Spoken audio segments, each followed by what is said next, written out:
America के बिना NATO को शून्य बताने वाले ट्रंप ईरान के ताबड़तोड़ हमलों के बाद नाटो से मदद मांगते फिर रहे थे। लेकिन नाटो सदस्य होने के बाद भी किसी नाटो देश ने अमेरिका की मदद नहीं की, जिससे खिसियाए ट्रंप ने नाटो पर दगाबाजी का आरोप लगाते हुए नाटो को कागजी शेर बताया है। वहीं ट्रंप ने ऐलान किया है कि वो नाटो से बाहर निकलने पर विचार कर रहे हैं। दरअसल अमेरिकी राष्ट्रपति ट्रंप ने ब्रिटिश अखबार से एक इंटरव्यू में यह बात कही। ट्रंप ने संगठन पर गुस्सा जाहिर करते हुए कहा कि ईरान युद्ध के दौरान नाटो सदस्यों ने अमेरिका का साथ नहीं दिया और कुछ देशों ने तो इसे अपनी लड़ाई ना बताते हुए इससे किनारा कर लिया और कुछ ने तो अमेरिका को अपना एयर स्पेस तक इस्तेमाल नहीं करने दिया, जिसके बाद से ट्रंप नाटो देशों से नाराज हैं। अब यह समझिए कि नाटो ने अमेरिका की मदद क्यों नहीं की। यहां सवाल यह है कि क्या अमेरिका के साथ ऐसी परिस्थिति थी कि नाटो उसके साथ खड़ा होता? तो इसका जवाब है बिल्कुल नहीं, क्योंकि नाटो देशों के हिसाब से अगर किसी सहयोगी देश पर हमला होता है तो ऐसी परिस्थिति में सभी नाटो सदस्य उस सहयोगी देश की रक्षा के लिए एकजुट होंगे और हमला करने वाले देश पर टूट पड़ेंगे। लेकिन यहां परिस्थिति अलग थी।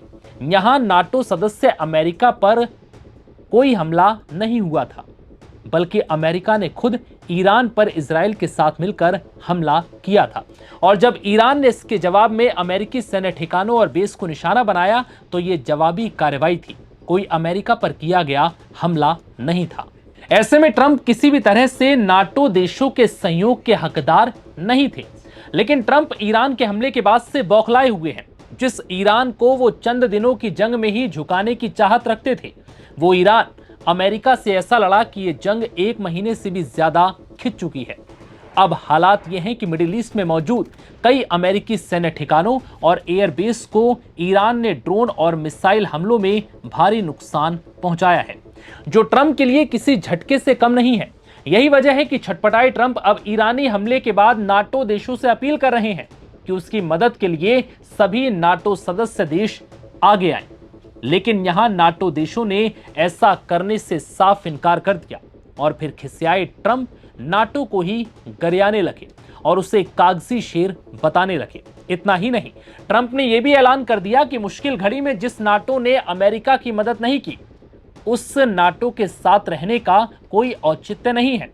इसीलिए ट्रंप ने ऐलान कर दिया कि वो नाटो से बाहर निकलने पर अब गंभीरता से विचार कर रहे हैं।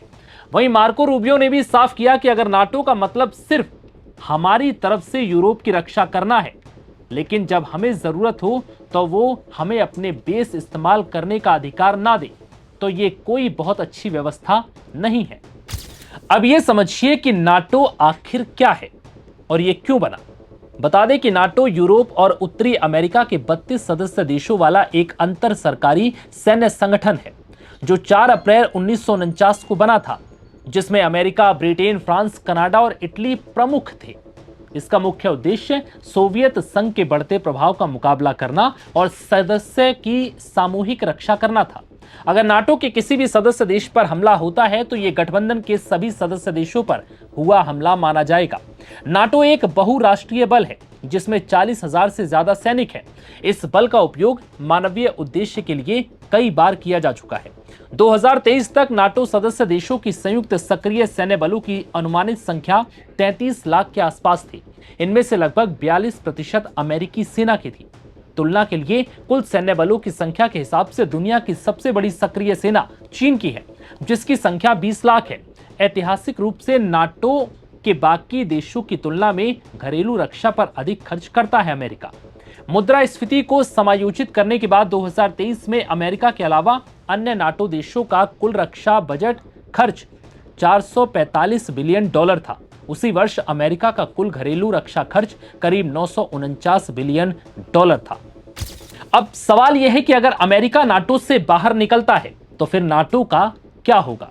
अगर ऐसा होता है तो यूरोप की सुरक्षा पर बड़ा खतरा मंडराएगा, क्योंकि रूस के खिलाफ अमेरिकी छाता हट जाएगा। नाटो का आर्टिकल 5 कमजोर होगा, जिसमें सामूहिक रक्षा की बात है। अमेरिका के इस फैसले से नाटो या तो ढह जाएगा या फिर बेहद कमजोर हो जाएगा। ग्लोबल सिक्योरिटी के लिए यह बेहद चुनौतीपूर्ण स्थिति होगी, लेकिन दिक्कत अमेरिका के लिए भी बढ़ेगी, क्योंकि ऐसा करने से उसका वैश्विक दबदबा भी कमजोर पड़ जाएगा। इंटेलिजेंस और यूरोप के मिलिट्री बेस तक पहुंच भी लगभग बंद हो जाएगी। नाटो अपने 87% न्यूक्लियर वॉरहेड खो देगा। इससे रूस और चीन का प्रभाव और ज्यादा बढ़ सकता है। अमेरिका अगर नाटो छोड़ता है तो संकट की स्थिति खड़ी हो जाएगी, खासकर यूरोपीय देशों के लिए। वो अपना खुद का नया तंत्र, स्वतंत्र सिक्योरिटी स्ट्रक्चर बना सकते हैं, लेकिन उनको ना तो इस दौरान अमेरिकी मिलिट्री की मदद मिलेगी, ना हार्डवेयर की और ना लॉजिस्टिक सपोर्ट की। कमांड स्ट्रक्चर के कारण बहुत ज्यादा अस्थिरता पैदा हो सकती है। अमेरिका की सैन्य मदद के बिना यूरोपीय नाटो सदस्यों को अपनी रक्षा व्यवस्था को तेजी से मजबूत करने की जिम्मेदारी उठानी पड़ेगी, जिससे पूर्वी यूरोप में सुरक्षा संबंधी खतरे बढ़ सकते हैं। इससे रूस की आक्रामकता को और बढ़ावा मिल सकता है। ऐसे में अब सवाल ये भी उठ रहे हैं कि अमेरिका अगर नाटो से निकल जाएगा तो वाकई में इस तरह की अगर परिस्थितियां पैदा होंगी तो फिर बाकी के नाटो देश नाटो में रहकर क्या करेंगे, और क्या आसानी से अमेरिका इस नाटो से बाहर निकल सकता है? ये भी बड़ा सवाल है, क्योंकि नाटो से बाहर निकलने की प्रक्रिया लंबी है, करीब 1 साल से भी ज्यादा वक्त की। और क्या ये फैसला गुस्से में लिया गया है या फिर राष्ट्रपति ट्रंप इस पर अभी फिर विचार कर रहे हैं और विचार के बाद उनके विचार बदल भी सकते हैं, क्योंकि इस वक्त वो ईरान से लगातार जंग लड़ रहे हैं और इस जंग के बीच कोई भी देश जो नाटो देश है वो अमेरिका की मदद के लिए आगे नहीं आ रहा, जिसकी वजह से अमेरिका बुरी तरह से खिसियाया हुआ है। राष्ट्रपति ट्रंप लगातार नाटो देशों पर गंभीर आरोप लगा रहे हैं, कागजी शेर बता रहे हैं। ट्रंप का दावा है कि सबसे ज्यादा फंडिंग वही करते हैं, अगर उनकी फंडिंग हट जाए तो नाटो कुछ भी नहीं है, यानी कि अमेरिका के बिना नाटो का कोई वजूद नहीं है। ऐसे में अब सवाल यह भी उठ रहा है कि ईरान जंग के बीच आखिर नाटो अमेरिका की मदद कैसे करता। बता दें कि 28 फरवरी को ईरान पर अमेरिका इजराइल ने मिलकर हमला किया था, जिसमें ईरान के supreme leader Ayatollah Ali Khamenei समेत कई दिग्गज अधिकारी और मंत्रियों की मौत हो गई थी, जिसके बाद से ये जंग भड़की और लगातार पिछले 1 महीने से ज्यादा वक्त से ये जंग जारी है।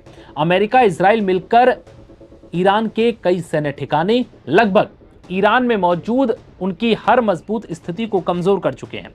सेना को खत्म करने का दावा कर रहे हैं। मिसाइल और ड्रोन्स को लगभग खत्म करने का दावा किया जा चुका है। अमेरिका यह साफ कर चुका है कि ईरान में अब ऐसा कुछ बचा नहीं है जो कार्रवाई के लायक हो, यानी कि ईरान पर वो ताबड़तोड़ कार्रवाई हो चुकी है जिससे ईरान पूरी तरह से न्यूट्रलाइज हो जाए।